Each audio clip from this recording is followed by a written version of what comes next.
welcome. If you found your way here tonight, you're in the right place. Take a moment to settle. Let your body find its weight.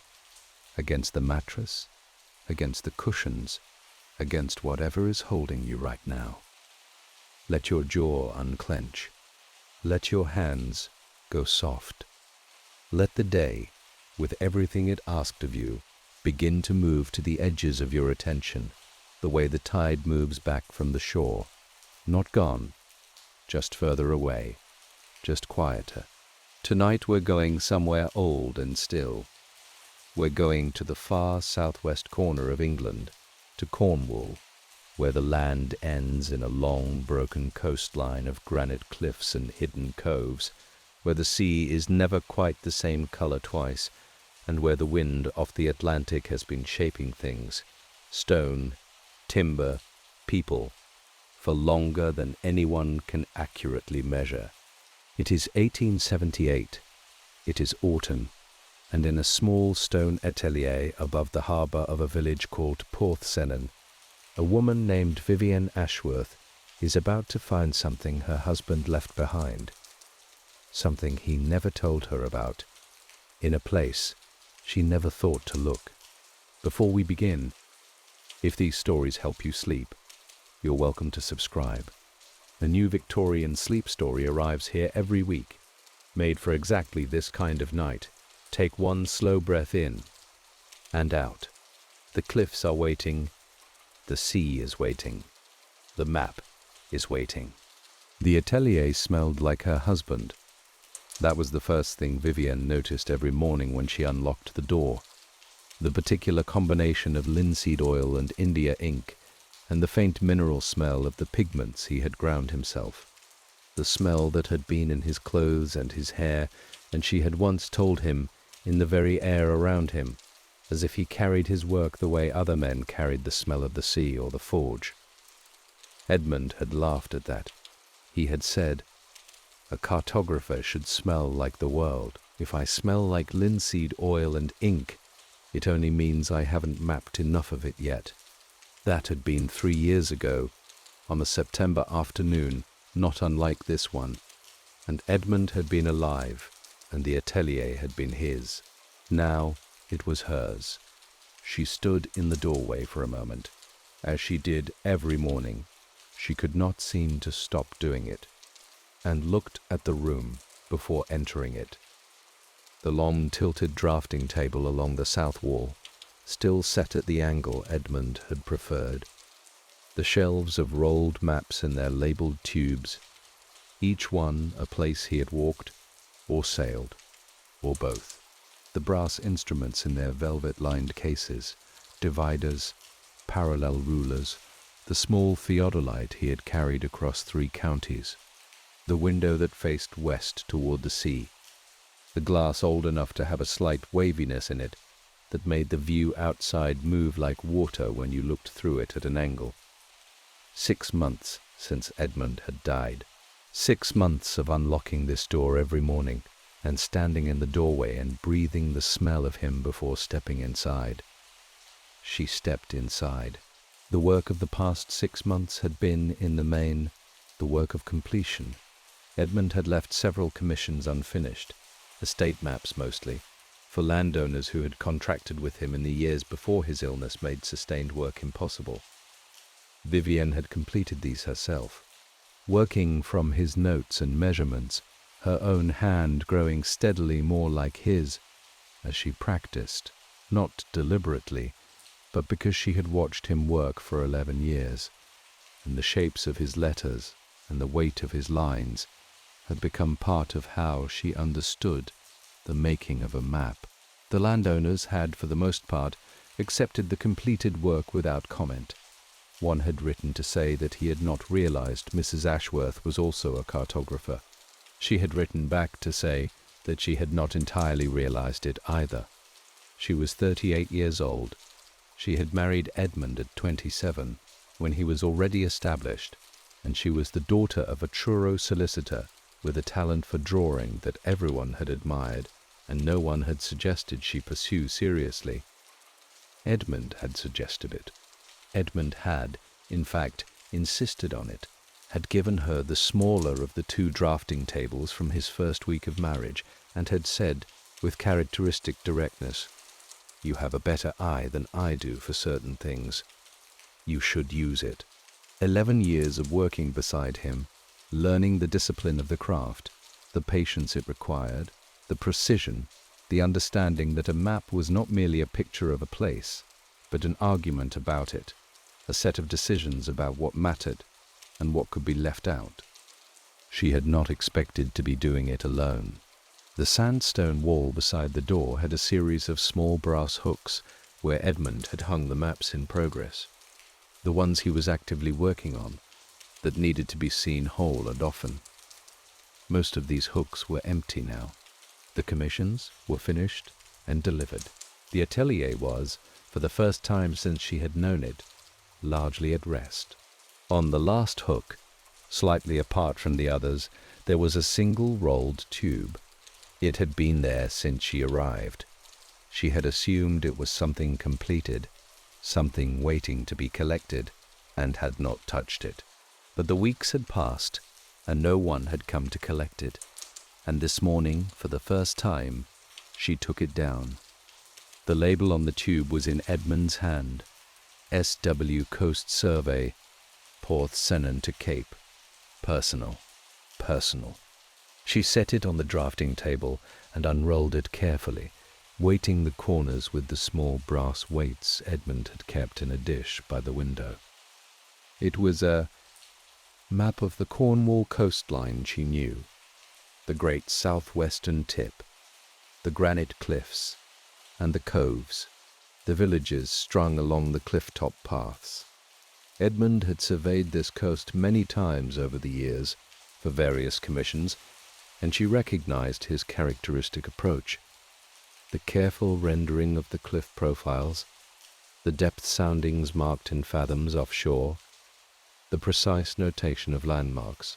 But there was something she did not recognize. On the southeastern edge of the map, in an area she knew as a long, straight stretch of cliff with no significant features, she had walked it herself more than once. Edmund had drawn a cove. Not a large cove, perhaps 300 yards across at its widest, with a narrow entrance between 2 rock formations and a small beach at its head. The depth soundings showed it was navigable at high tide for a vessel of modest draft. There was a notation beside it in Edmund's smallest hand, the hand he used for information he considered significant. Verified October 1876. Not previously charted. Access via cliff path only. See notation page 4. She looked at the cove for a long time. She had walked that stretch of cliff. She had walked it in all weathers, in all seasons, for 11 years. There was no cove there. She reached for the tube and looked inside. There was a second roll of paper, thinner, folded rather than rolled, the kind he used for field notes. She drew it out and unfolded it. Page 4. It said at the top, and beneath, "I have not told Vivienne about the cove. I will tell her when the time is right. The time has not yet been right. If you are reading this, and I have not yet told her, then I have run out of time, and I am sorry, and she should go to the cliff path above Pendragon Point at low tide, on a calm day, and look for the place where the gorse grows in a half circle around a flat granite stone. The entrance is 30 yards south of that stone. She will understand why when she finds it. She knows me well enough." E.A. Vivienne read the note twice. Then she set it down beside the map and stood very still, looking out through the wavery old glass of the west-facing window at the autumn sea. Edmund had known a cove that was not on any map.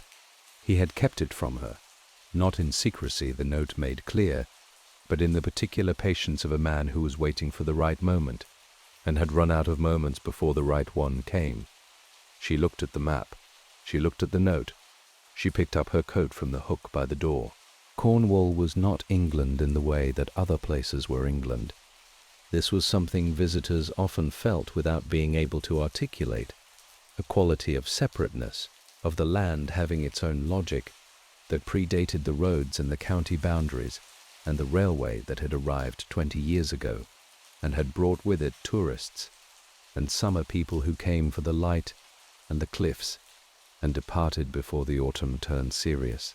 The people who remained when the visitors left knew themselves to be part of something older than tourism, older than the tin mines that had shaped the county's economy for centuries, older even than the names, the pen and tray and rose prefixes on every village and headland, the remnants of a language that had died out 100 years ago, but whose shapes were still everywhere in the landscape. Porthsennen was a small village on the southwestern tip of the peninsula, not the very tip, which was Sennen Cove and Land's End, and the dramatic tourist geography of the westernmost point, but close enough that on clear days you could see the Longship's lighthouse from the cliff-top path, its white tower standing in the sea 1.5 miles offshore. The village itself was modest, a cluster of granite cottages on the slope above a small working harbour, a Methodist chapel, a post office that also served as a general store, 2 public houses, and the kind of deep communal life that develops when people live in proximity to each other and to conditions that require mutual assistance. The fishermen and the farmers, and the people who served both, knew each other in the thorough, unsentimental way of communities that have been making do together for generations. Edmund Ashworth had come to Porthsennen 18 years ago from a family in Bristol, drawn by the coastline and the quality of the light and the particular density of unmapped detail that the southwestern peninsula still offered to a cartographer willing to work in difficult terrain. He had been 31 years old, with a reputation for precision, and a contract from the Admiralty for coastal survey work. He had rented the stone atelier above the harbour on the basis of its west-facing window and its proximity to the cliff paths, and had intended to stay for 2 years. He had stayed for the rest of his life. The village had received him with the measured caution it extended to all newcomers, watching, assessing, waiting to see whether he was the kind of person who would last the first winter. He had lasted it, and the one after, and gradually he had become part of the place in the way that people who come from outside sometimes do, not indistinguishable from the born and bred, but acknowledged, trusted, woven into the fabric of the community in the ways that he had earned. Vivienne had come from Truro, only 40 miles, but, in Cornish terms, a different world, the county town rather than the fishing coast. She had met Edmund through her father's legal practice, which had handled some property work for Edmund's Admiralty contracts, and she had found him, on first meeting, to be the most direct person she had ever encountered, and on second meeting, the most interesting. She had moved to Porthsennen on their marriage without hesitation. She had not expected to love the village as much as she did. She had not expected the cliff paths to become her daily habit, or the harbour to become the rhythm of her mornings, or the salt air to become so completely the air she breathed that the 2 weeks she spent in Truro the previous Christmas had felt, by comparison, like breathing indoors. 6 months after Edmund's death, Porthsennen was still where she wanted to be. This surprised some people. Her mother, gently, had suggested she might wish to return to Truro, to family, to the familiar, to a life that was perhaps more suited to a woman managing alone. Vivienne had said, with the directness she had learned from Edmund, that she was managing perfectly well, and that the atelier was still profitable, and that Porthsennen was her home. She had not said the other reason, that leaving felt like losing Edmund a second time, and she was not ready for that.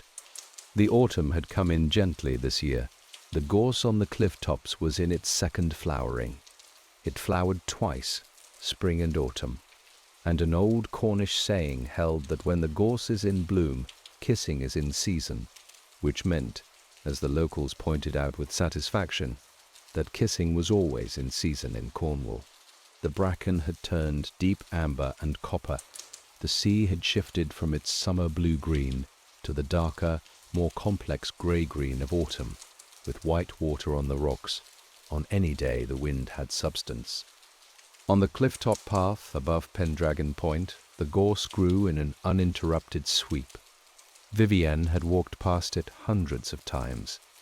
She had never noticed the flat granite stone. Vivienne Ashworth had the particular competence of a woman who had spent 11 years being taken seriously by one person, and had, in the process, learned to take herself seriously as well. This was not a small thing. She had come from a household where her father's opinion was the operative one, and her mother's management of everything that kept the household functioning was understood to be natural rather than skilled.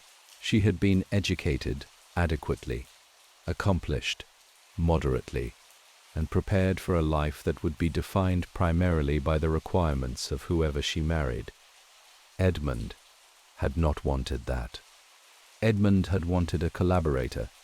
In the early years of their marriage, she had sometimes felt the unfamiliarity of this as a kind of pressure, the expectation of contribution, of opinion, of work that was genuinely hers. She had been trained to defer, and Edmund kept refusing to be deferred to. Would ask her opinion on a map, and then argue with her when she said it was very good. Press her on exactly what she meant by good, and what she would have done differently, and why, until she stopped saying it was very good, and started saying what she actually thought. It had taken perhaps 2 years to fully make this adjustment. After that, she had never gone back. She was not, in the ordinary understanding of the word, a cartographer. She had no formal training, no admiralty contracts, no professional standing. What she had was 11 years of working alongside a man who was all of those things, absorbing his methods and his standards, developing her own judgment about what a map was for and how it should work.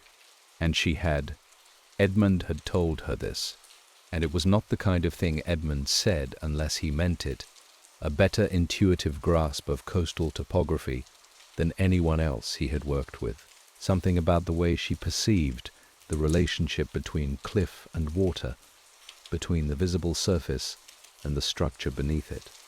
She had thought about this since his death. She had thought about what to do with it. She was 38, which felt, in 1878, like a more significant number than it might at other times. The commissions she had completed in the past 6 months had been accepted and paid for, and she was not financially in difficulty. Edmund had been careful in this, as in most things, and had arranged his affairs so that the atelier and its income were straightforwardly hers. But the commissions had also been, in their nature, completions of other people's visions. Edmund's initial surveys, Edmund's measurements, Edmund's contracted obligations that she had honoured on his behalf. She had not yet done a piece of work that was entirely her own. She thought about the map on the drafting table, the cove on the southwestern cliff, not previously charted, access via cliff path only. Edmund had found something no one else had documented, had kept it, carefully, deliberately, for reasons the note suggested but did not fully explain, had intended to share it with her at a moment of his choosing, and had run out of time. She will understand why, when she finds it. She knows me well enough. Did she understand why? Not yet. But she understood Edmund well enough to trust that the reason was not trivial. Edmund did not keep things from her casually. If he had kept this, it was because it mattered. Because there was something about the cove that required careful handling, or careful timing, or both. She had put on her coat and walked the cliff path that afternoon, with the map note folded in her pocket, and she had found the flat granite stone above Pendragon Point without difficulty. She could not believe she had passed it so many times without registering it. But it was the kind of stone that the eye moved past, because it did not announce itself, half buried in the gorse, precisely the same color as the path, 30 yards south. She had found the entrance, or rather, she had found what the entrance would be at low tide on a calm day as Edmund had specified.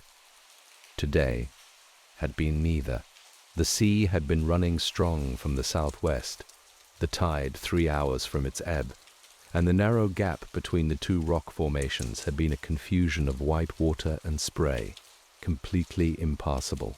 She had stood on the cliff edge above it and looked down, and seen, just briefly, in a pause between waves, the line of the cove's inner beach, pale granite sand, sheltered and still in a way that the open sea above it was not.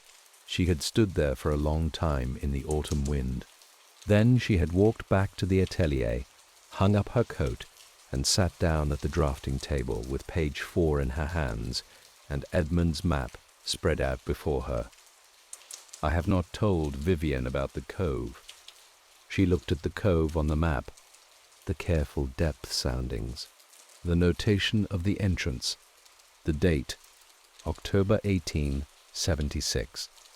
2 years ago, 2 years of knowing this and saying nothing. She was not angry.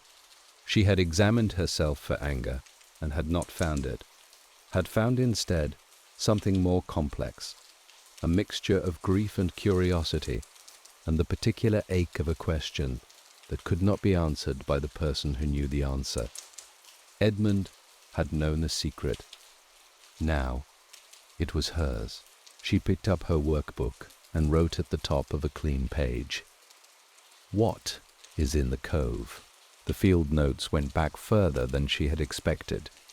Page 4 was not, as it turned out, page 4 of anything recent. It was page 4 of a notebook that Edmund had kept separately from his professional survey journals, a smaller notebook bound in dark green leather that she found the following morning in the locked drawer of the drafting table. She had not known the drawer locked. She had not known there was a key. She found it in the tin that held the spare instrument nibs, beneath a layer of blotting paper, small and brass and unremarkable. The kind of key that would be invisible unless you were looking for it. She was looking for it. The notebook began in October of 1873. She sat at the drafting table with the morning light coming in through the west-facing window and read it from the beginning, slowly, the way she would read a map, attending to every mark, understanding that nothing had been put there without a reason. October 14th, 1873. Walked the cliff path above Pendragon Point this morning, surveying the southern approach. The gorse is in full autumn flower, the second flowering always more yellow than the spring, denser somehow. Noted a formation I haven't recorded in previous surveys. 2 parallel granite outcrops running perpendicular to the cliff face, approximately at sea level, visible only at low water. Depth of water between them at low tide, 4 feet. At high tide, fully submerged. The entrance would be navigable for a small vessel, drawing no more than 3 feet. Made a note to return at lower water. October 19th, 1873. Returned to the Pendragon Formation at spring low tide. The entrance is real, and it is navigable. Beyond it, a cove, approximately 280 yards across at its widest, with a crescent beach of coarse granite sand at its head. The walls are sheer granite, perhaps 60 feet, completely enclosing the cove except for the narrow entrance. No human presence evident. No boat marks on the beach, no fire sites, no path down from the cliff above. The cliff above shows no obvious descent route. This place has not been visited in some time, if ever regularly. I have not put it on the survey. I am not yet certain whether I will. She paused here and looked at the date. October 1873. 5 years ago, Edmund had kept this for 5 years. She read on. November 2nd, 1873. Have thought about the Cove for 2 weeks. The question is not whether to chart it. A cartographer charts what exists. That is the nature of the work. But when and for whom, and with what notation. A cove that is not on any chart is a navigational hazard to those who do not know it is there, and a navigational asset to those who do. The question of who should know it is there is not a purely technical question. There is something else. On my second visit, I found, at the base of the northern cliff wall, evidence of previous use, the remains of iron ring bolts driven into the granite at the waterline, very old, perhaps a century or more. The rings themselves are gone, but the bolt holes remain. Something was moored here, regularly, for long enough that someone thought it worth installing permanent mooring points. I have not found any local record of this. I intend to look. January 8th, 1874. Have spent the winter months looking into the history of the Pendragon headland. The records are not easy to come by. The parish records for this part of the coast are incomplete for the 18th century, and the estate records for the land above the cliff are held in Truro, and I have not yet had occasion to examine them. But I have spoken to 2 men in the village who have knowledge of local history. Thomas Bray, the elder, who is 74 and whose family has fished this coast for 4 generations, and Henry Pascoe, the schoolmaster, who has made a study of the local tin mining records. Bray told me, cautiously, in the way of a man sharing something he is not entirely sure should be shared, that the cove below Pendragon was known locally as Porth Kernow, which he translated for me as the Black Cornish Cove. He said his grandfather had told him of it, and his grandfather's father before that. He said it had been used in the 18th century for the landing of goods. He did not specify what goods. He did not need to. Pascoe confirmed this separately, without being prompted. He said the cove appeared in no official record that he had found, which was itself informative. A cove used for smuggling in the 18th century would have been deliberately kept from official notice, and the habit of not recording it would have persisted long after the original use had ceased. He said, some silences are maintained by custom long after the reason for the silence has gone. I found this observation worth keeping. She looked up from the notebook. Smugglers. Of course. The southwestern Cornish coast had been the most active smuggling territory in England for the better part of 2 centuries. Brandy and tea and silk landed on dark beaches from French vessels, carried inland on pack horses along routes that everyone in the village knew and nobody officially acknowledged. The revenue men had never entirely won. The community had never entirely cooperated with them. It was a history so thoroughly woven into the local identity that it had become almost picturesque, celebrated even, in a way that the actual human cost of it had been carefully smoothed away. But Edmund had not been interested in the picturesque version. She read on. March 15th, 1875. Have now been to the Cove 7 times at various states of the tide, in various conditions. My depth soundings are complete. My measurements of the beach and cliff walls are accurate to the standard I would apply to any Admiralty survey. The cove is real, precisely where I have put it on the personal survey map, and navigable as I have described. What I have also found, on my 5th visit, is this. At the back of the cove, at the base of the southern cliff wall, set approximately 4 feet above the beach at high water mark, there is an opening. Not large, perhaps 4 feet high and 3 feet wide, the edges worn smooth. A cave entrance, or the entrance to something that was cut by hand rather than water. I have not gone in. I am not prepared to go in alone, and I am not yet ready to tell Vivienne. I will tell her when the time is right." She set the notebook down. "I will tell her when the time is right." The same phrase as the note. He had been writing it to himself for years. A reminder, perhaps, or a resolution. The time is not yet right. The time has not yet been right. She thought about Edmund, his directness, his precision, his impatience with anything half said. He was not, in the ordinary course of things, a man who withheld. He told her what he thought. He told her what he found. The discipline of their working life together had been built on the exchange of information, on the principle that two people working with accurate shared knowledge were more effective than one person working alone. He had departed from that discipline here, and deliberately, and for 5 years. She picked up the notebook and continued reading. October 3rd, 1876. Have been inside the cave. I went alone, on a calm day at low spring tide, with a lantern and 30 feet of rope tied to the iron bolt remnants at the waterline as a guide back. What I found I am not prepared to put in these notes in full. Not yet. Not until I have verified what I think I have found. But I will say this. The cave extends further than the entrance suggests, and what is inside it has been there for a very long time, and has been put there deliberately, and the person or persons who put it there did not intend for it to be found easily. Verified Oct. 1876. This is what I wrote on the map. Verified.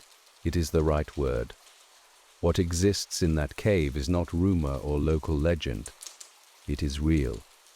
I have to tell Vivienne. I will tell her when she is ready. I will tell her when I am ready. We will go together. The notebook ended there. The remaining pages were blank. He had written those words, "We will go together," in October 1876, and in the winter of 1876, he had been diagnosed with the illness that would take him 2 years to die of, and the cove and the cave and whatever was inside it had waited, and he had waited, and the right time had never come. Vivienne closed the notebook.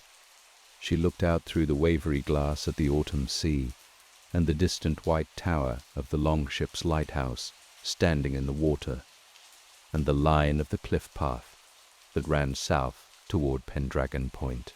She wrote in her workbook, "Beneath what is in the cove, there is a cave. He went inside. He found something." She underlined the last 3 words. Then she wrote a 4th line. "We will go together. He said we would go together." She looked at that for a moment. Then she picked up her coat. She did not go to the cove that day. The tide was wrong. She had checked the tide tables which Edmund had kept pinned to the wall beside the drafting table, and which she had continued to pin there, not out of habit exactly, but out of a sense that they were as much a part of the atelier as the instruments or the window. And the weather was coming in from the southwest, the kind of steady Atlantic pressure that built through the afternoon and made the cliff paths treacherous by evening.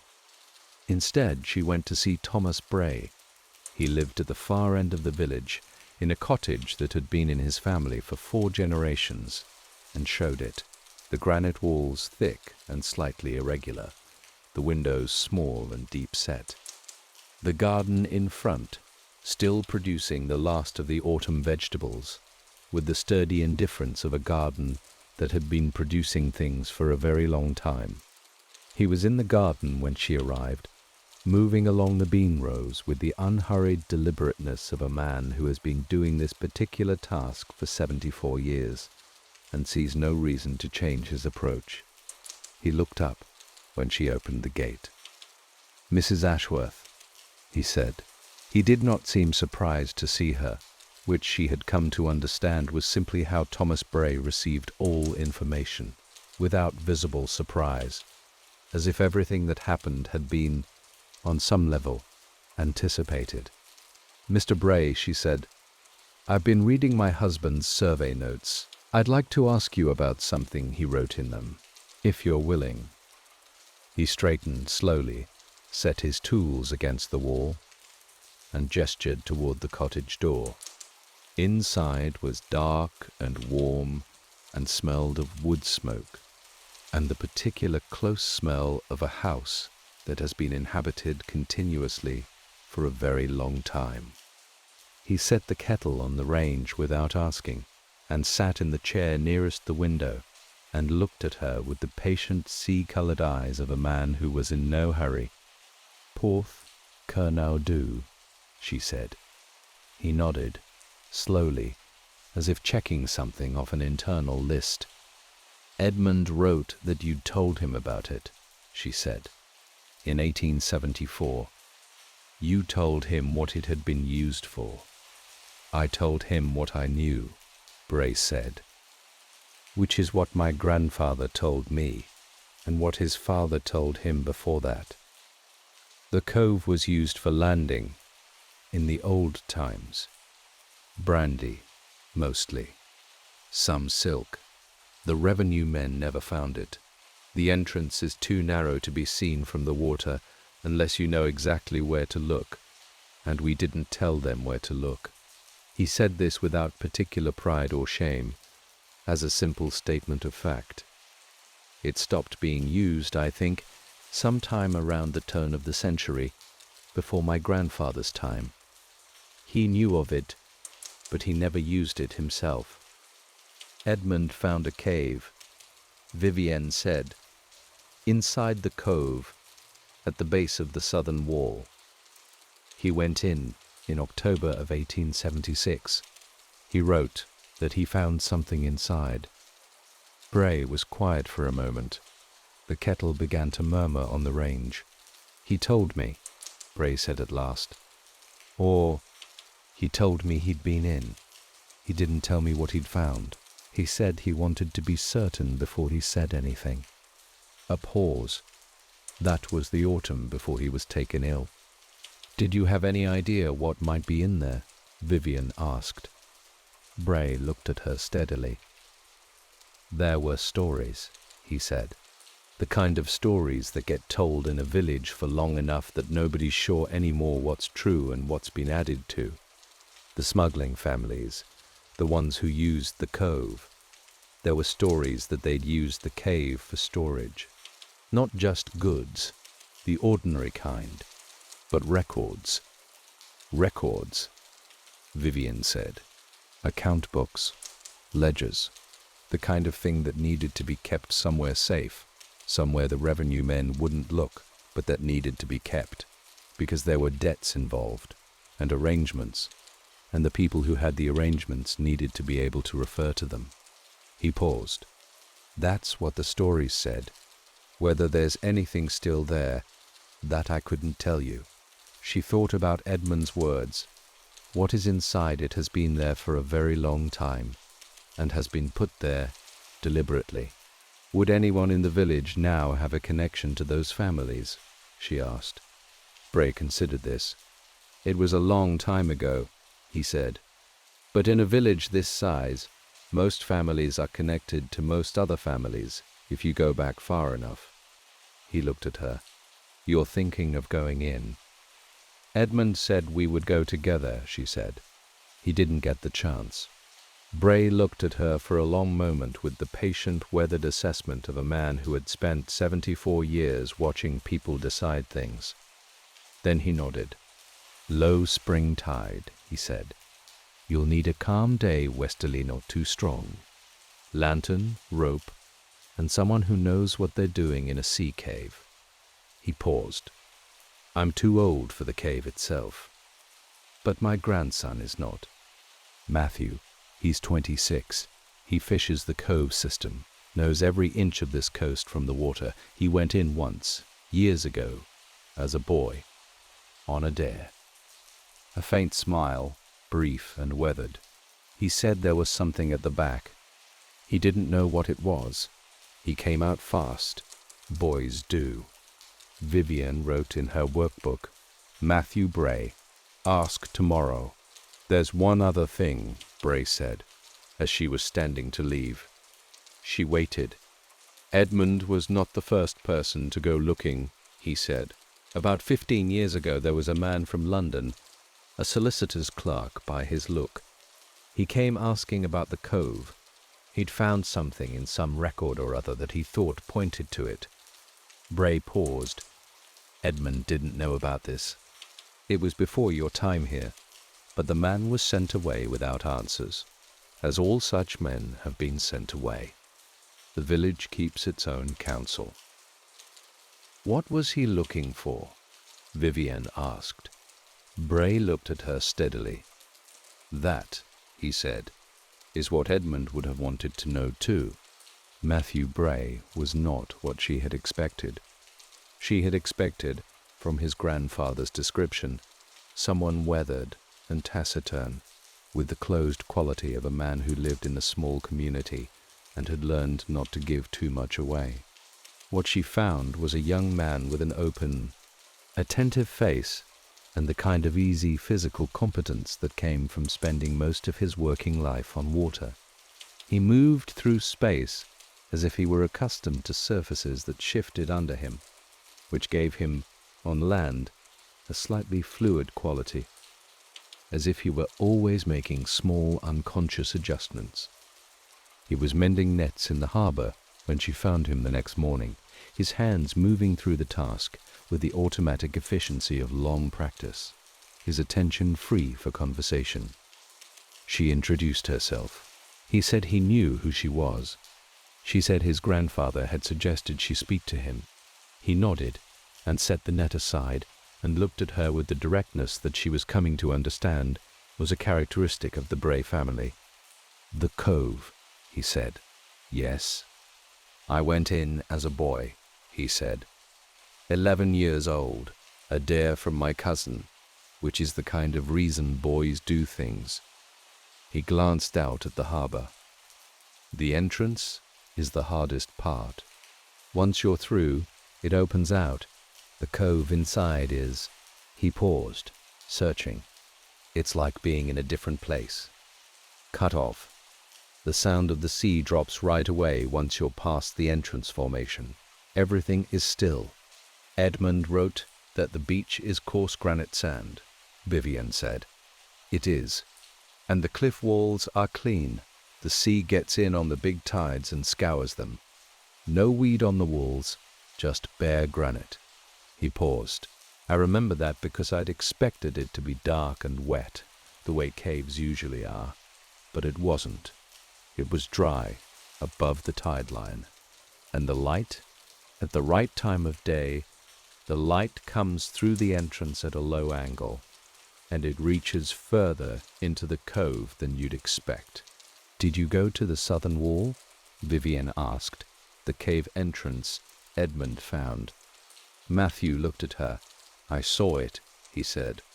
I didn't go in. I was 11 and on a dare, and I'd already done the hard part.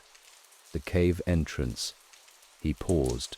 It didn't look like a natural formation. The edges were too regular, and there was something about the way it sat in the cliff face. It looked like it had been made, cut by hand, Vivienne said. That would be my reading. He looked at the harbour again. Your husband was right to want a calm day. The entrance to the cove is fine in ordinary conditions, but if there's any swell running, you're in trouble. The rock formations either side amplify the wave action, and it becomes unpredictable. You need a neap tide at its lowest. No wind from the west, he considered. We had a run of those at the end of September. There'll be another window in about 10 days, if the weather holds. Will you come? Vivienne asked. He looked at her for a moment. My grandfather asked me to, he said. That's sufficient. A pause. And I'm curious. I've been curious since I was 11 years old. She spent the rest of that day and the next in the atelier, working through Edmund's professional survey journals, not the green notebook, which she had now read 3 times. but the larger bound volumes that documented his commissioned work, looking for any reference to the Cove or to the Pendragon headland that she might have missed. She found, in the journal for 1874, a single entry that stopped her. It was not about the Cove directly. It was a record of a conversation Edmund had had with Henry Pascoe, the schoolmaster. The same conversation referenced in the green notebook, but documented here in more detail. Pascoe told me something today that I have been turning over since. He said that in the 18th century the primary operators of the landing network on this stretch of coast were not local fishermen in the ordinary sense, but a family of some means, a landowning family with connections in Brittany and, through Brittany, to interests in the American trade. He said the family name was Trevithick, not the famous one, a different branch, a younger son who had gone into trade rather than the professions. He said this family had maintained the Cove operation for 3 generations, roughly 1710 to 1790, and that when the operation ceased it was not because of revenue interference, but because of a legal dispute, an inheritance matter, he thought, that had split the family and rendered the arrangements unworkable. He said the records of those arrangements, if they still exist, would be of considerable legal interest. There are land titles in this part of Cornwall that were registered in the 18th century on the basis of income that was never officially accounted for. If the source of that income could be documented, there would be questions about the legitimacy of the registration. I asked him how he knew this. He said he had found a reference in a tin mining ledger that had nothing to do with tin. I asked him whether he had told anyone else. He looked at me for a long time before answering. Then he said, "I told one other person, some years ago, a solicitor's clerk from London. I thought at the time he was simply a curious scholar. I have since revised that opinion." Vivienne set the journal down. The solicitor's clerk from London, who had come asking about the Cove 15 years ago and had been sent away without answers, who had known enough to come looking, whose purpose Thomas Bray had not been able to identify, and records in a cave that documented land titles registered on the basis of undeclared income. She thought about who might want those records and what they might want them for.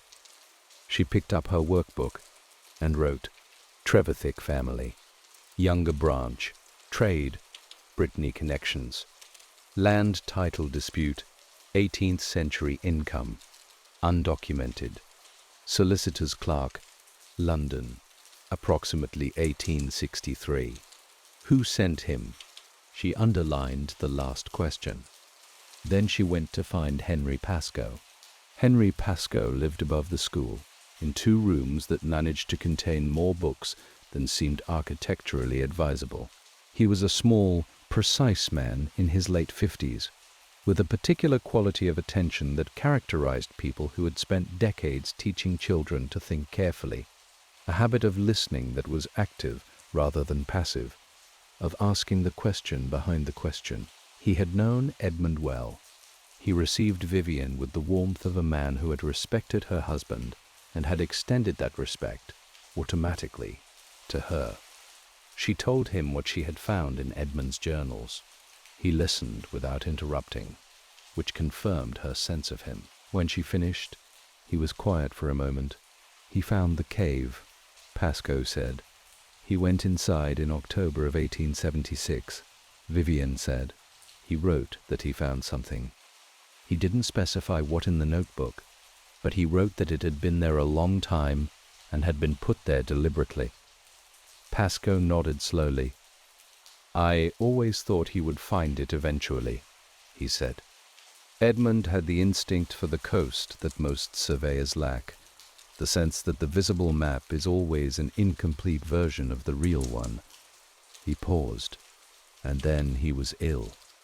"Yes," Vivienne said. "What do you want to know?" "The solicitor's clerk," she said. "The man you told about the Cove, you said you'd revised your opinion of his purpose. What do you think his purpose was?" Pascoe was quiet for a moment, with the quality of a man assembling something carefully. His name was Clement Agar, he said. He came in the autumn of 1863, which would make it, yes, 15 years ago now. He said he was a scholar of Cornish economic history, researching the smuggling trade for a monograph. He was personable, knowledgeable, asked reasonable questions. I told him what I knew about the Trevithick operation, the general outline, nothing specific about the Cove's location. And later? A year after his visit, there was a legal case in Truro, a property dispute involving land on the Pendragon headland. The Trevithick land, or what remained of it after the family had fragmented and the properties had changed hands several times over the century. The case was about a title that one branch of the family was contesting. The solicitor representing the contesting party was a firm in London, Agar and Chisholm. Vivienne was still. Clement Agar, she said. His father's firm, Pascoe said. He had come here not as a scholar, but as an agent. He was looking for documentary evidence that would support his client's claim, evidence that the original land registration in the 1790s had been based on income that couldn't be legitimate, which would compromise the title. He paused. He didn't find what he was looking for. The case was settled without it, on other grounds. But the question of the Trevithick title has never been entirely resolved. And the records in the cave, Vivienne said, if they still exist, they would be that evidence. They might be, Pascoe said carefully. If what is in that cave is what I believe it to be, the account books and correspondence of the Trevithick operation, then yes, they would document income that was never declared. They would establish the basis on which the land was registered. He looked at her steadily. They would be of very considerable legal and financial interest to several parties. Who are those parties now? Vivienne asked. After 15 years. Pascoe considered. The land changed hands again in 1871, he said. It was purchased by a consortium of investors from London. I don't know all the names, but the principal is a man named Harcastle. He bought it for development. There was talk of a hotel at one point, taking advantage of the tourist trade the railway had brought. Nothing came of it, but Harcastle holds the title. And if the title could be shown to be defective, then the land reverts, Pascoe said, to whomever can establish a prior claim. And there are, I believe, surviving members of the original Trevithick family who have maintained an interest in that question for a very long time. He paused. Edmund knew all of this. I told him, in 1875, when he came back to me after his first visits to the Cove. He understood the implications. Vivienne looked at the books on the walls, the dense, patient accumulation of a scholar's working life, and thought about Edmund, who had understood the implications and had gone into the cave alone and had found something and had not told her. I will tell her when she is ready. I will tell her when I am ready. She thought she understood now, with some precision, what had made him not ready. The records in the cave, if they existed, were not simply a historical curiosity. They were the key to a property dispute that involved considerable sums of money and at least one powerful London investor who would have very strong reasons to ensure that those records never came to light. Edmund had not been protecting her from the mystery. He had been protecting her from the consequences of solving it. She sat with this for a moment. Mr. Pascoe, she said at last, if I go into the cave and find those records, what should I do with them? Pascoe looked at her for a long time. That, he said, is the question Edmund was trying to answer. He was a careful man. He would not have wanted to do something irreversible without understanding all of the consequences. He paused, but I think he had reached a conclusion before he was ill. I think that is why he went back to the cave in October of 1876. I think he had decided. What had he decided? He had decided, Pascoe said slowly, that some things that have been hidden for long enough become, by their long hiding, more dangerous than they would be if they were simply brought into the light. He looked at her steadily. He believed in accurate maps, your husband.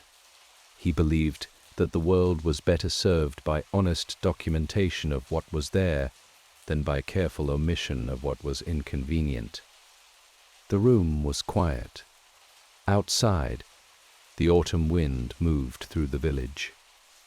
Vivienne thought, yes, that was Edmund. She walked back to the atelier in the late afternoon, the wind at her back, the sea below the cliff path running dark and textured under the overcast sky. 10 days, Matthew Bray had said. If the weather held, she sat at the drafting table and looked at Edmund's map.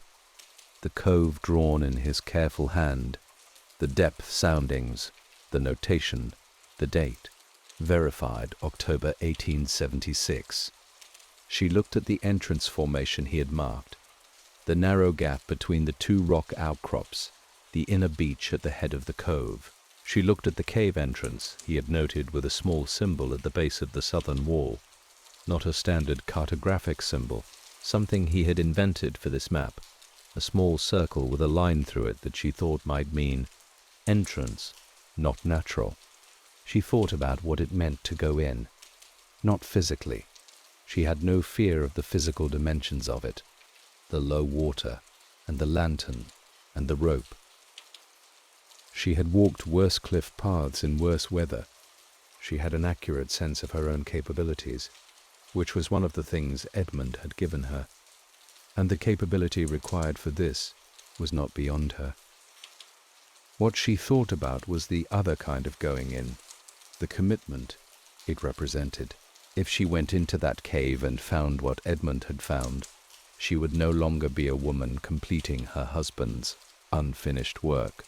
She would be a woman who had discovered something entirely her own, something with legal and financial implications she could not fully predict, involving powerful interests who would not welcome the discovery.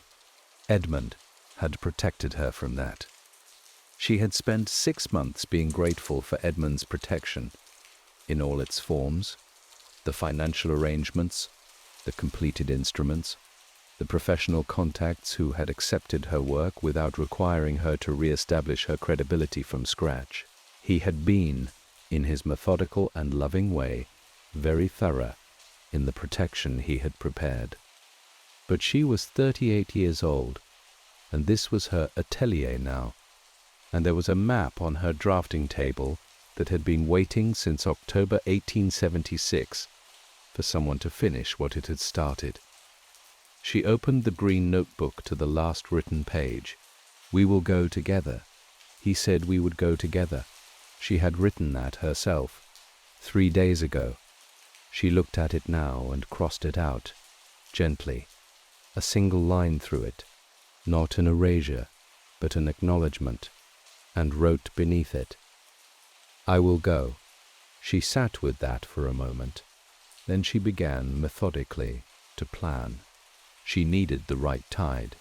Matthew had said the next window would be in approximately 10 days, and she had verified this against the tide tables.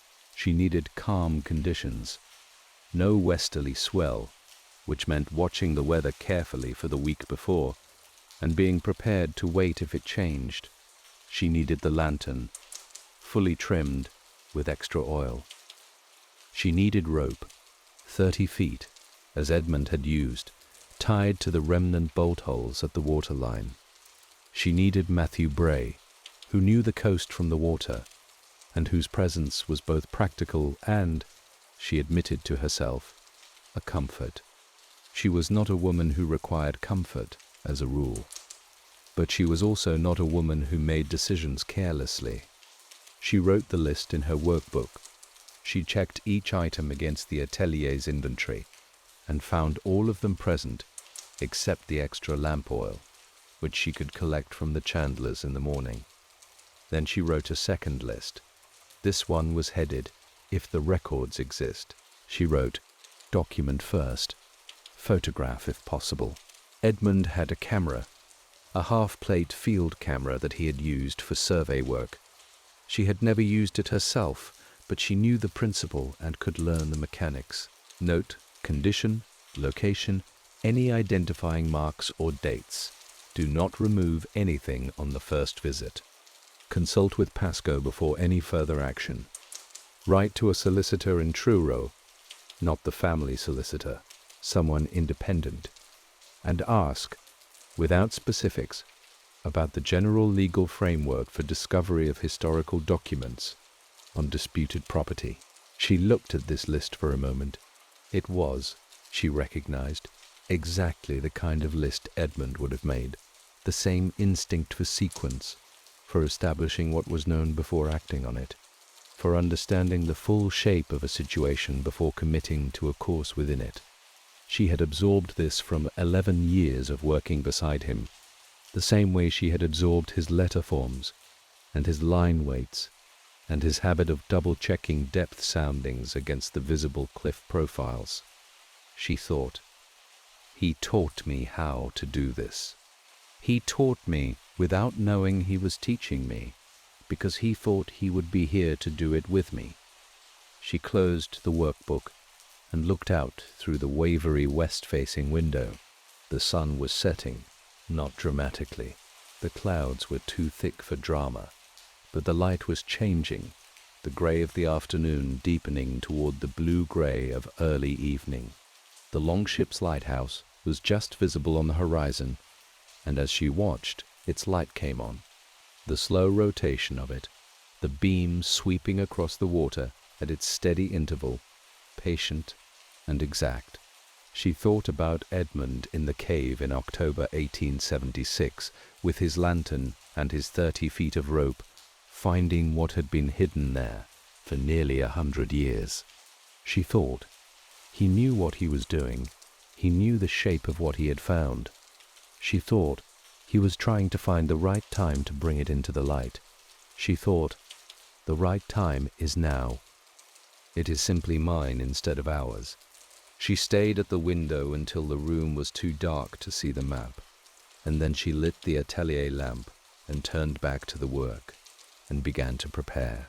The weather held. For 9 days the Atlantic sat back from the Cornish coast in the particular way it sometimes did in autumn. Not warmly, not generously, but with a kind of restrained withdrawal that left the sea flat and grey-green, and the wind coming from the northeast rather than the southwest, which meant no swell at the entrance formations and visibility to the bottom in the shallower water. On the 10th morning, Vivienne was at the harbour at first light. Matthew Bray was already there, checking the small, flat-bottomed tender he used for near-shore work. A practical boat, broad and stable, not built for speed, but for the kind of careful manoeuvring that narrow cove entrances required. He had the lanterns lit on the gunwales, and a coil of rope in the bow, and the particular composed look of a man who had assessed the conditions and found them satisfactory. "Tide's at its lowest in 40 minutes, he said, without preamble. "We should be at the entrance in 20. That gives us a window of perhaps an hour and a half before the flood starts." Vivienne set her bag in the bow, the lantern, the extra oil, the rope, Edmund's camera in its leather case, the workbook. She was wearing her oldest wool dress and her heaviest coat and boots. She had resoled the previous spring for exactly the kind of walking the cliff paths required. Matthew pushed off from the harbour wall and took the oars. The morning was very still. The harbour water barely moved as they pulled out past the outer breakwater and turned south along the cliff line. The cliffs rose above them, the great irregular granite face of the Cornish coast, grey-brown and permanent-looking. The gorse on the cliff tops, a dense amber gold in the flat morning light. Vivienne sat in the stern and watched the cliff face, and thought about Edmund making this same approach, in this same flat calm, seeing what she was seeing now for the first time. Matthew rowed without speaking. She was grateful for this. They passed 2 coves she recognized from Edmund's maps, both charted, both unremarkable, their entrances open and visible. The cliff face continued south. The Pendragon headland came into view, the particular shoulder of it that jutted further out into the water than the cliff on either side. There, Matthew said. She looked where he indicated. She could not see it. The cliff face was uniform, the same grey granite, the same broken profile, the same dark line of the waterline where the sea had polished the rock to a different tone. And then Matthew adjusted the angle of the boat by perhaps 10 degrees, and she saw it. The 2 rock outcrops, running perpendicular to the cliff face, as Edmund had written, with the narrow gap between them. At any other angle, it vanished. At this angle, with the tide at its lowest, the gap was just visible, 3 feet of dark water between 2 walls of rock, leading into something beyond. The entrance is tight, Matthew said. We'll take the boat through with the oars shipped. I'll pull us through on the rope. The bolt holes are still there. You'll need to keep your head down. He brought the boat to the entrance at the slowest possible speed, letting the last of the ebb carry them. Vivienne shipped the bow lantern inward, leaned forward, and kept her head low. The darkness lasted perhaps 15 seconds. Then they were through. She looked up. The cove was exactly as Edmund had described it, and completely unlike anything she had expected from the description. It was. The word that came to her was enclosed, not claustrophobically, not oppressively, but in the way of a room that has been designed to be a room, a complete and coherent space, defined by its granite walls rising 60 feet on 3 sides, the narrow entrance behind them, the crescent beach at the head, with its coarse, pale sand, just at the water's edge. The sound of the sea outside dropped the moment they were through the entrance, not gone entirely, but muffled, reduced to a low, even susurration that was more like the sound of breathing than of waves. The light was extraordinary. The east-facing entrance admitted the morning light at an angle that reached all the way to the back of the cove, illuminating the beach and the lower walls in a pale gold that had nothing to do with the grey November light outside.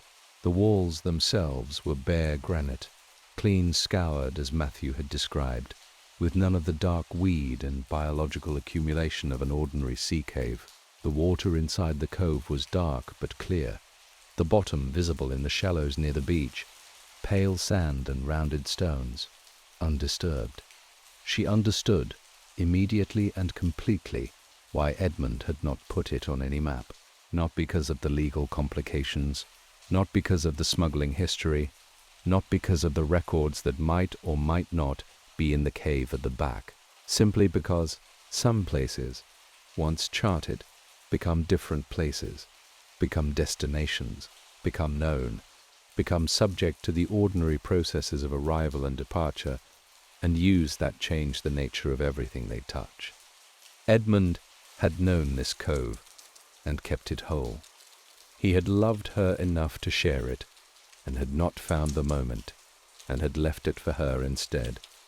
She let the boat ground on the sand, and stepped out into 6 inches of water, and stood on the beach of Porth Kernow, and looked at the southern wall.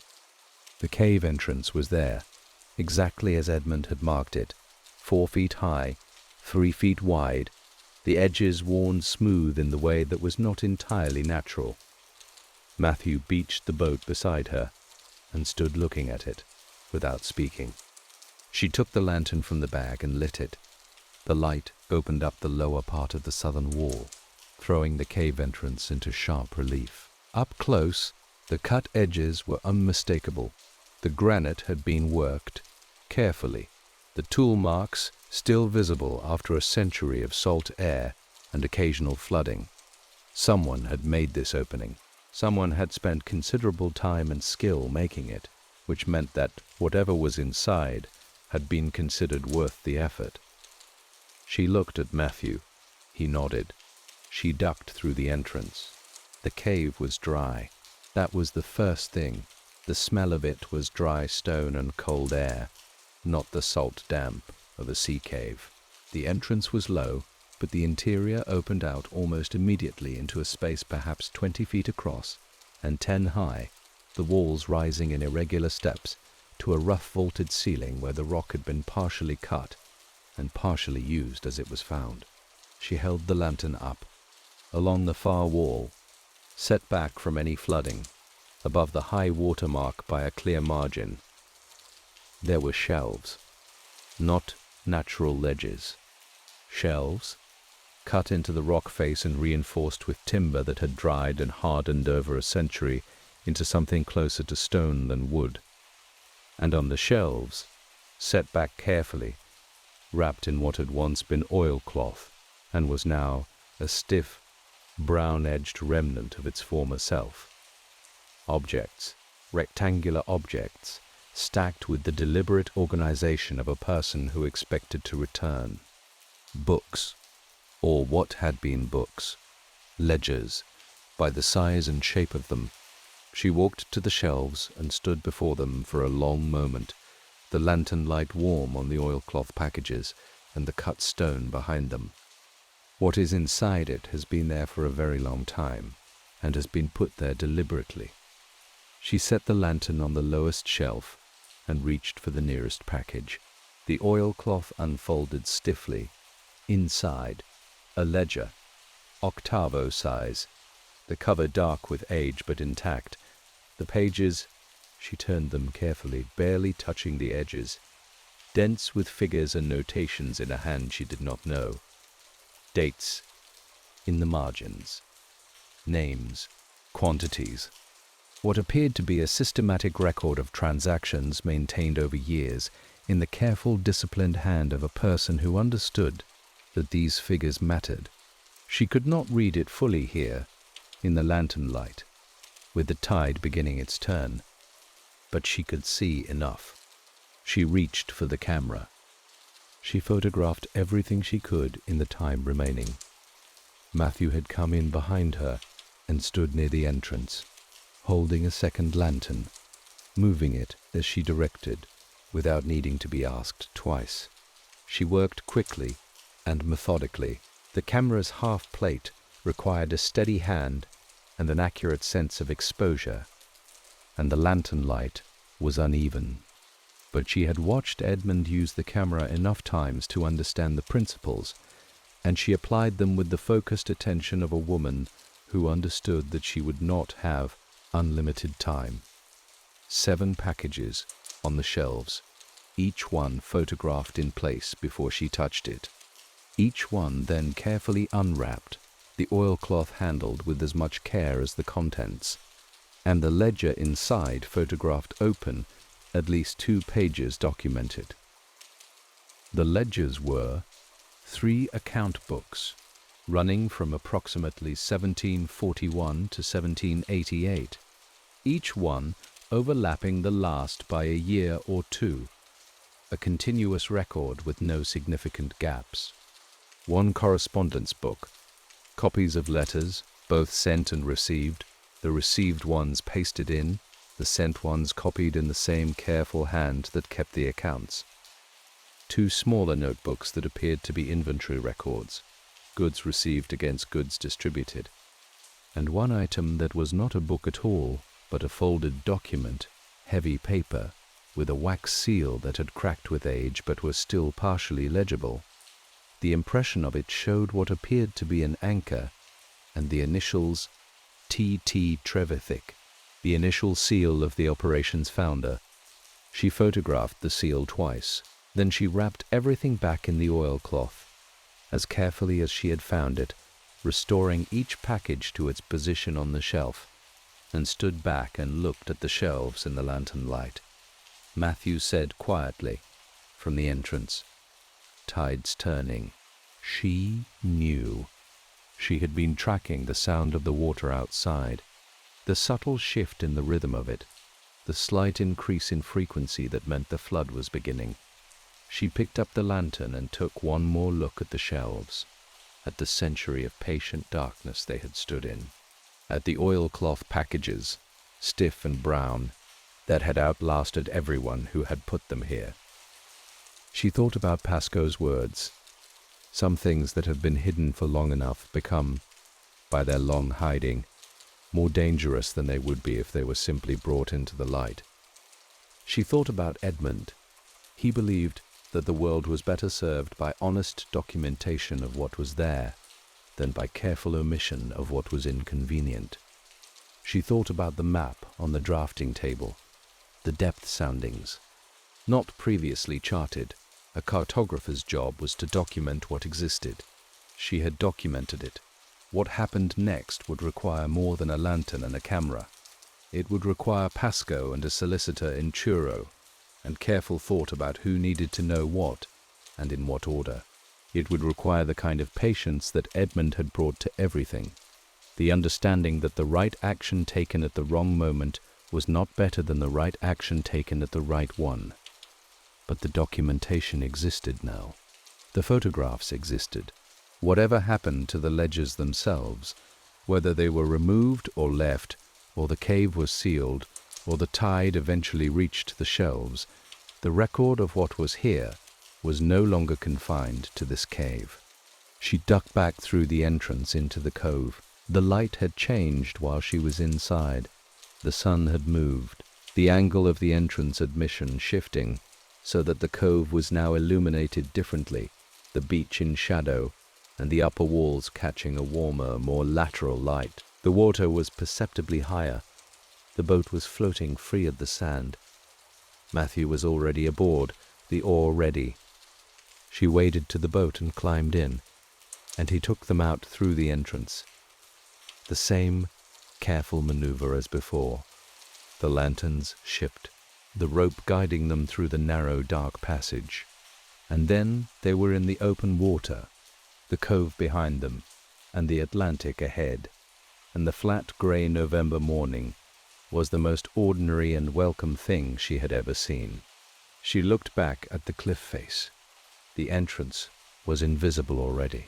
The rock formation closed behind it like a door pulled shut, not locked, not sealed, just present, the gap present only at this angle and only at this tide, invisible to everything and everyone who did not know precisely where to look. She thought about who had known where to look. Over the years, the Trevithick family and their landing crews in the 18th century, Thomas Bray's grandfather and the fisherman who had kept the silence, Edmund, with his surveyor's eye and his instinct for the incomplete map, Clement Agar, who had suspected and had not found it, and now her. She thought, every undocumented thing is waiting for someone with the right instrument. She thought, Edmund gave me the instruments. Matthew rowed in silence. The harbour came into view around the headland, the breakwater, the cottages, the Methodist chapel on the slope, the smoke beginning to rise from the morning fires. She opened her workbook. She wrote, October 18th, 1878, Porth Kernow due. Records confirmed. 7 packages, 3 account books, 1 correspondence book, 2 inventory records, 1 founding document, wax seal TT, all photographed in situ, nothing removed. Cave entrance intact. Tide turned at approximately 9:40. She paused. Then she wrote, Edmund was right. It is there. It is real. We went together, after all, just not in the way either of us imagined. She looked at that last line for a moment. Then she closed the workbook and watched the harbour come closer, and felt the particular quiet of a person who has done the thing they came to do. She developed the photographs that evening. Edmund had built a small dark room in the back of the atelier, a curtained alcove with a workbench and the chemical trays he had used for survey photography. She had watched him develop plates many times, had assisted on the more complex ones, and now she moved through the process, alone, with a methodical care that felt under the circumstances, appropriate. The lantern light of the cave had been uncertain, and she had not expected perfection. What emerged from the developer was better than she had hoped. The ledgers were legible. Not every page. The exposure had been uneven on some, the lantern angle insufficient on others, but enough. The account books showed their columns of figures clearly. The correspondence book's pasted letters were readable. The founding document with its cracked wax seal was sharp and unambiguous. She set the plates on the drying rack and looked at them in the red light of the dark-room lamp. 12 plates, 12 rectangles of evidence, each one a version of what had been in the dark of that cave for 100 years, now brought into the light in the most literal sense possible. Light striking silver, silver recording light, the image fixed and permanent, and reproducible. Edmund would have found this satisfying. The completeness of it, the care taken. She left the plates to dry and went to sit at the drafting table. The atelier was quiet around her. The lamp on the table made a warm circle on the survey map, Edmund's map, with the cove drawn in the careful hand she had watched for 11 years, the depth soundings in their small figures, the notation. Not previously charted. It would be charted now. Not immediately, not publicly. Not until the legal questions had been resolved and the appropriate parties had been informed, and the process that Edmund had been trying to find the right moment to begin had been properly initiated. But eventually, the map of this coast would include, when the time was right, a cove that had been absent from it for 100 years, and the land titles built on concealed income would be examined, and the Trevithick family, whoever remained of them, wherever they were, would have the documentation that would allow them to press their claim, if they chose to.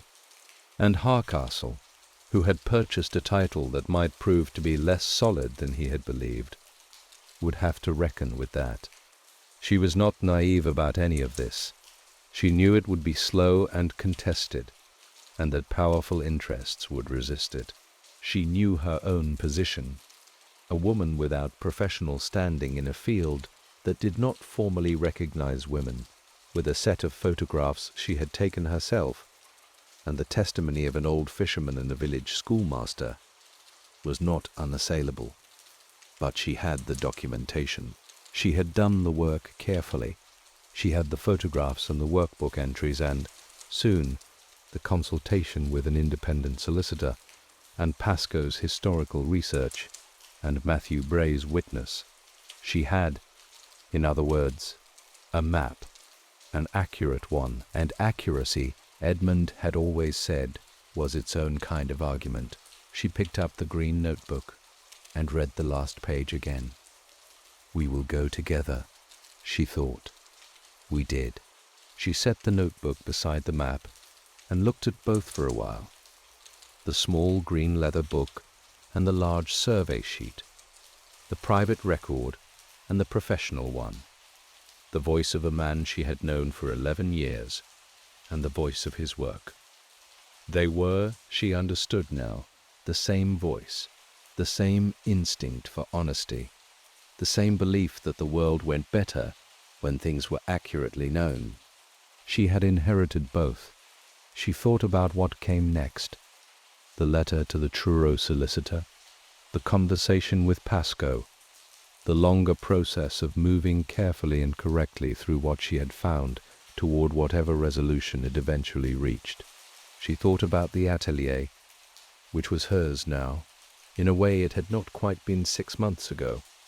Not just the lease and the instruments and the commissions, but the work itself, the ongoing project of documenting this coast with the accuracy it deserved. She thought about the map she would eventually make of Porth Kernow Dhu, the real map, the one that would go into the record, with the proper soundings and the cliff profile, and the notation done in her hand rather than Edmund's. She thought about the symbol she would use for the cave entrance, and decided she would use Edmund's, the small circle with the line through it that he had invented for this map, because it was precise, and because it was his, and because there was no reason to change what worked. She would add her own notation beside it, something accurate, something brief. She thought about what it would say. Explored October 1878. Contents documented. That would do. That was enough. The rest would be in the record. Let your body rest now. Let the questions that have no immediate answers settle to the edges.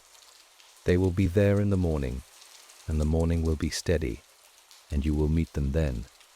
For now, there is only this: the lamp on the table, the map in the circle of light.